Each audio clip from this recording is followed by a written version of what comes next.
บ่อายเฮ็ดสวนยางนี่หลายปีเลยบ่ในวันไหนได้โอ้6-7 ปีเลย6-7 ปีแล้ว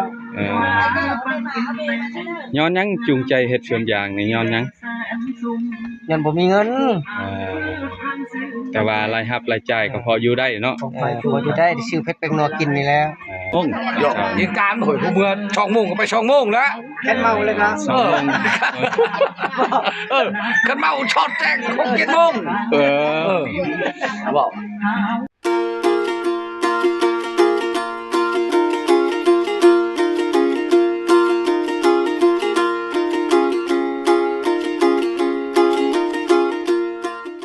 ครับทักทายสบายดีเนาะทุกคนมื้อนี้ยินดีต้อนรับเข้าสู่ช่องบ่าวฟ้าวิถีไทยบ้านเนาะมื้อนี้บ่าวฟ้าก็มาอยู่ที่สวนยางพาราเนาะแต่ว่าเก็บขีดก็แล้วแต่ว่ามื้อนี้เฮาจะทึกทีมของเฮาเอายางขึ้นรถเนาะพี่น้องเนาะเดี๋ยวนี้ครับติดตามนำกันว่าบรรยากาศวิธีเอายางขึ้นรถว่าเป็นแบบไรเนาะเอาติดตามไปนำกันเลยรถเมื่อก็เลยจะมาเมื่ออื่นคนเอาเนาะอันนี้ก็คือชีวิตของชาวเกษตรกรเนาะคิดย่างเก็บย่างกันแล้วอันนี้ก็หมดเวลาพักผ่อนกินข้าวเนาะมาเมื่อทางอันนี้เมื่อทางอันหน้าเมื่อน้ำรถเขาป้าเอามาสัมภาษณ์เอื้อยเพิ่นเนาะเราดีเลยสิดา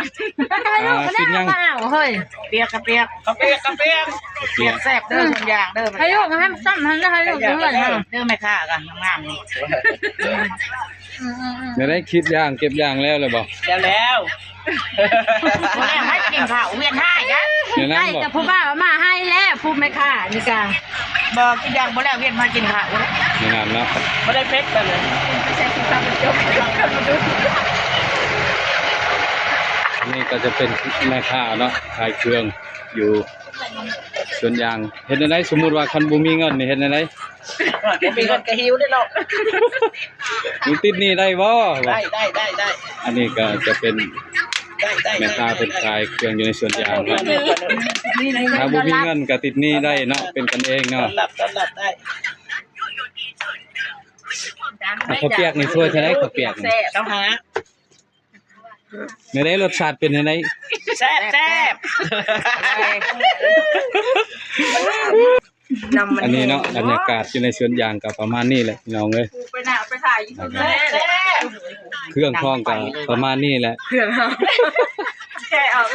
เสียตัวเดียวกินเสื้อตัวนึงของเราให้กระเต็งแล้วโอ้ยชีวิตชวนยางคนให้แกเชื่อชวนยางออกไม่ได้ห่วงโมเมนต์เลยตัวติดนี่นะบ้านเมื่อเช้านี่นั่งใกล้เขาเกรงใจเขายึดตัวเมนเนาะตัวมาแต่ชวนใหม่ๆเก็บยางมือดองอะไรประมวลให้หนังครับสลายมืออันนี้ก็จะเป็นชาวชนยางเนาะสาวก็ไม่มันชาวนนไซเดอร์ดีเนาะใส่เจน่ารัก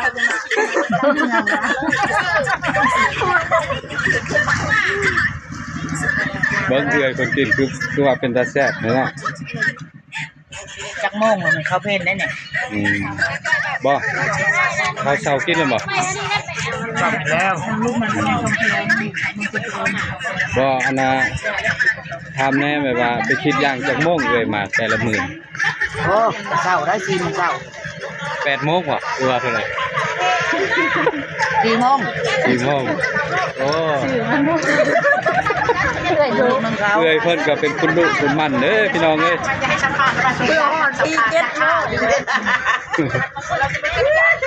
มาสวนยางแต่จักโมงก็4 โมงว่ะคนดู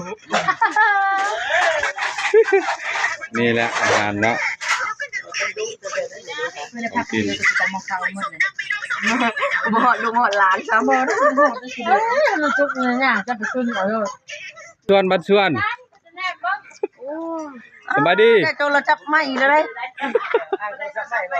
ได้โทรศัพท์ใหม่แล้วพูดไปทางพูดนี่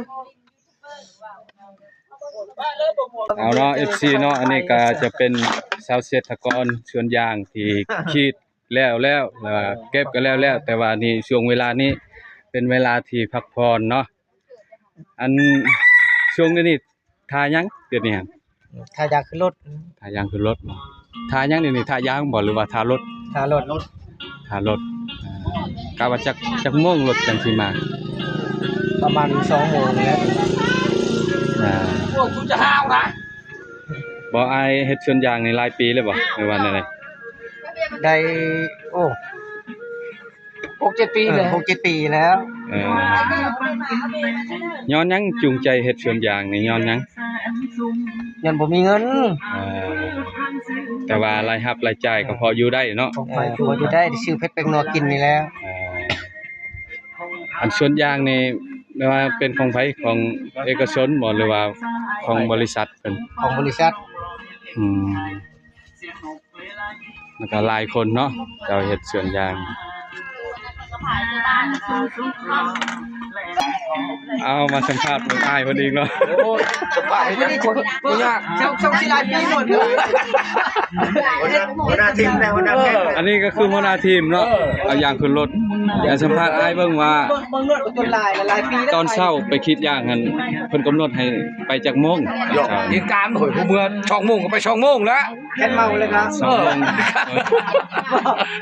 กันเมาช็อตแจ้ง6-7 โมง บอก แต่ว่า จำกัดเวลานะบ่รู้แล้วกัน บ่ได้จำกัดเวลาเนาะเพียงแต่คิดให้แล้วก็พอเนาะ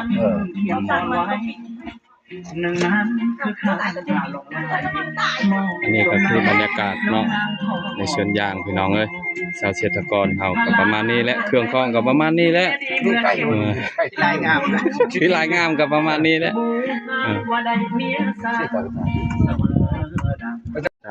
วันนี้ก็ฮอดเวลาที่เฮ็ดเวียกแล้วเนาะเวลาที่เอายางขึ้นรถก็ประมาณนี้พี่น้องเอ้ยไอ้น้องเฮาก็เกียมกะเกียม เอามือที่ยังโอ้ นี่ก็จะรวยจ้ะเพื่อหาสีใส่อะไรเชิญมาโอ้โหโอ้เอาไปนี่นะกระต่ายได้น้อง50,000ตายล้านละดิเจ้าโอ้ผู้ชายเด็กเนี่ยมันไงนี่เยอะผู้ชายไปกะติมาช่ำดักแร่ค่ะว่าอดซ่อนนักที่ช่ำดักแร่ช่ำนั่นแล้วช่ำนั่นนะผู้ชายติดใจแล้วไอ้กระต่ายเราอัน เมื่อทุกคนอันนี้ก็สำเร็จเสร็จสิ้นแล้วเนาะเรียกเอายางขึ้นรถเนาะ กายดำขาดน้ำลายเพื่อจะมาเจ็บโอ้ทำอะไรน้อยชอบนั่งโอ้นั่ง อยู่คนละภาคร่างเลยครับรถทายยังไงฮะทาย อันนี้ก็กรรมกรอนามัยเนาะ